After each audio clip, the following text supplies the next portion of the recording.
新北有草莓讲，都有民众讲哦，新增邦桥一直到土城，拢有甚至住伫咧高楼站都有看。好奈安尼是，农业局就表示讲，因为天气烧热，草莓讲哦生团更紧，这是季节性的生态现象。看到一只草莓趴伫咧窗仔门顶，民众赶紧用手机甲翕起来，因为这是因兜的窗仔门。 伫徛个铁管门涂骹，拢看到真侪草莓啊，好真侪民众惊到。新北市最近草莓啊入侵，对新庄、邦桥、中和、福林大厦一直到土城，拢真侪。进阳台的时候才发现，大概有我这个狮子大的，好像很少看过耶。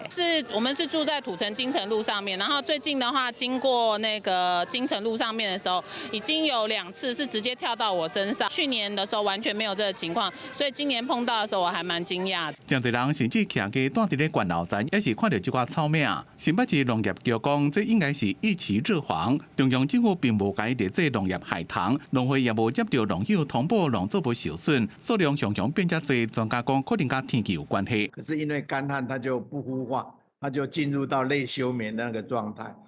可是呢，突然来了一阵的雨季，比如说开始很频繁的下雨，因为聚集了好长的一段时间，所以一起孵化出来。